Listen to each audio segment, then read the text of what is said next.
यमराज ने बताया, मनुष्य को मौत नहीं मारती, यह 6 अवगुण मारते हैं। एक समय की बात है, भगवान श्री राम अपनी राजसभा में बैठे हुए थे। तभी वहां पर एक सेवक ने आकर बताया कि आपके पिता तुल्य बूढ़े मंत्री सुमंत की मृत्यु हो गई है। उनकी स्त्री सती होने के लिए आपकी आज्ञा चाहती है। इस प्रकार श्री राम यह बात सुनकर तुरंत सुमंत के घर पहुंचे और वहां पर जाकर उन्होंने सुमंत की जन्म कुंडली मंगवा कर देखी तो पता चला कि सुमंत की आयु तो 9,9,9,9,9,9 वर्ष और 11 महीने की थी, जिसमें से सारी आयु तो बीत चुकी थी। केवल 9 दिन शेष बचे हुए थे। यह देखकर प्रभु श्री राम ने गुरु वशिष्ठ को बुलवाया और उनसे कहा, हे गुरुदेव, सतयुग में मनुष्य की आयु 1,00,000 वर्ष की निश्चित की गई है। त्रेता युग में 10,000 वर्ष की निश्चित की गई है। द्वापर युग में 1,000 वर्ष की निश्चित की गई है और कलयुग में 100 वर्ष रखी गई है। फिर भी यमराज ने मेरे राज्य में मेरा अपमान करके इस नियम का उल्लंघन किया है। मेरे मंत्री की आयु अभी पूरी नहीं हुई है। पूरी होने में अभी 9 दिन बाकी है, तो उन्हें यमराज यहां से क्यों ले गए? मैं अभी यमराज को बांध कर ले आऊंगा और सुमंत को जीवित करवाऊंगी। इतना कहकर प्रभु श्री राम गरुड़ पर बैठकर यमराज की नगरी चल दिए। तब रास्ते में उन्होंने पासों में बंधे हुए सुमंत को देखा, जिन्हें यमदूत ले जा रहे थे। ये देखते ही प्रभु श्री राम ने यमदूतों को मारकर सुमंत को यमदूतों के हाथों से छुड़ा लिया। यह देखकर यमदूत ने विनम्र पूर्वक कहा, हे राजा राम, हमने आपका क्या बिगाड़ा है, जिसके लिए आपने हमें ऐसा दंड दिया? प्रभु श्री राम कहने लगे, यमदूतों, अभी इसके जीवन के 9 दिन बाकी है, तो तुम इन्हें पहले ही क्यों ले जा रहे हो? जब इनके दिन पूरे हो जाएंगे तब आकर तुम इन्हें ले जाना, तब मैं कुछ नहीं कहूंगा।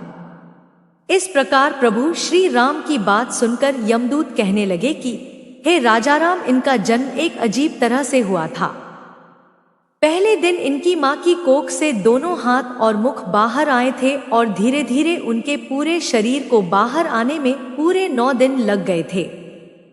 शुभ मंत्रों से पंडित ने इनकी रक्षा की थी, इसलिए इनका नाम सुमंत पड़ा। प्रभु, आप जो इनके 9 दिन बाकी बता रहे हो, वे संदिग्ध है, इसलिए हमारा कोई दोष नहीं है। आप इन्हें व्यर्थ ही हमसे छीन रहे हो और हमको व्यर्थ में मारा है। इस तरह यमदूतों की बात सुनकर प्रभु श्री राम ने कहा, हे यमदूतों, जिस दिन माता के गर्भ से इनका अच्छी तरह जन्म हुआ है, वही जन्म का दिन माना जाएगा जिस दिन इनका जन्म का उत्सव मनाया गया है। वास्तव में वही जन्मदिन होता है। अभी इसके 9 दिन बाकी है। तुम लोग जाओ और 10वें दिन आकर इन्हें ले जाना, तब मैं तुम लोगों को नहीं रोकूंगा। इस तरह यमदूतों को फटकार कर प्रभु श्री राम ने भगा दिया। इधर श्री राम अयोध्या में लौट कर आए तो सुमंत जीवित हो चुका था। उनके परिवार वाले उन्हें जीवित देखकर बड़े ही प्रसन्न थे। सुमंत ने अपने जीवन के आखिरी 9 दिन जानकर खूब दान पुण्य करना आरंभ कर दिया। उधर वे यमदूत दुखी होकर यमराज के पास लौट गए और कहने लगे, हे यमराज, रास्ते में राम ने हमें मारकर सुमंत को छुड़ा लिया, क्योंकि उनके जीवन के 9 दिन बाकी रह गए थे। वह 9 दिन पूरे होने पर ही राम उन्हें आने देंगे। इस प्रकार यमदूतों के मुख से उनकी पराजय की बात सुनकर यमराज क्रोध से लाल पीले हो गए और उन्होंने राम पर आक्रमण करने के लिए इंद्रदेव, अग्निदेव, वायुदेव और जिस जिस देवता से भी सहायता मांगी। सबने एक ही बात कही, है यमराज, क्या तुम पागल तो नहीं हो गए हो? जो विष्णु भगवान के साथ युद्ध करना चाहते हो, चुपचाप यहां से अपनी यमपुरी लौट जाओ। श्री राम का तुम क्या कर लोगे? जब सबने यमराज की सहायता करने के लिए मना कर दिया तो यमराज अपनी ही सेना लेकर श्री राम के साथ युद्ध करने के लिए अयोध्या को चल पड़े। वहां पर पहुंचकर चारों ओर से अयोध्या नगरी को घेर लिया। यमराज के द्वारा अयोध्या नगरी को घेरा हुआ देखकर प्रभु श्री राम ने लव को यमराज से युद्ध करने के लिए भेजा। राम के छोटे पुत्र लव और यमराज के बीच भयंकर युद्ध होने लगा। लव के बाणों से यमराज के सभी योद्धा क्षण मात्र में ही घायल हो गए। उन सबकी यह हालत देखकर यमराज और भी ज्यादा क्रोधित हो उठे। अंत में यमराज ने लव पर अपना यमदंड छोड़ दिया। यमदंड को देखकर लव ने यमराज पर ब्रह्मास्त्र छोड़ दिया, जिसे देखकर यमदंड वापस लौट गया और लव के द्वारा छोड़ा हुआ ब्रह्मास्त्र यमराज के पीछे पड़ गया। ब्रह्मास्त्र को देखकर यमराज प्राण बचाने के लिए भागने लगे।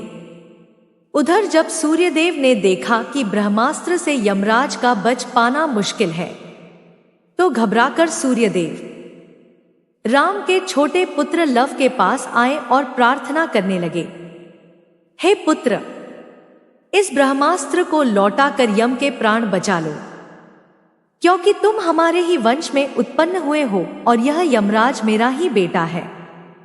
क्या तुम अपने पूर्वज यमराज को मार डालना चाहते हो? इस प्रकार सूर्यदेव के निवेदन पर लव ने ब्रह्मास्त्र को लौटा लिया। तब यमराज अपने पिता सूर्य को आगे करके श्री राम के पास गए।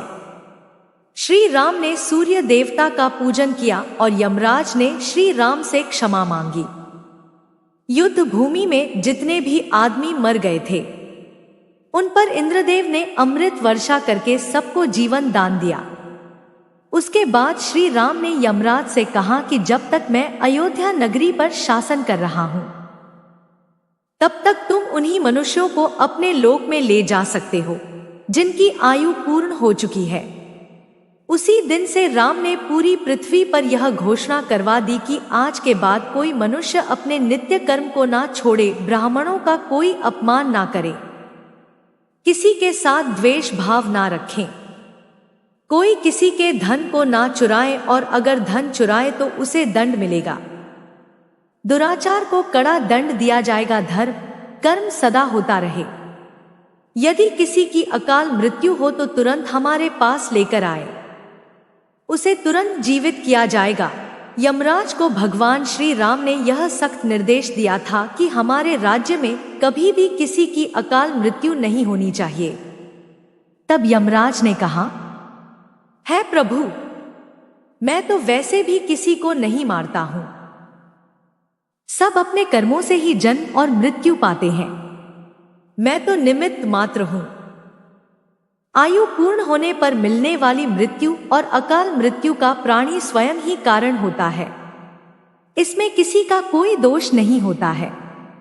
मुझे तो अपने माध्यम बनाकर जो जिम्मेदारी सौंपी है, मैं तो उसी का पालन कर रहा हूं। जन्म देने वाले और मारने वाले तो आप हो।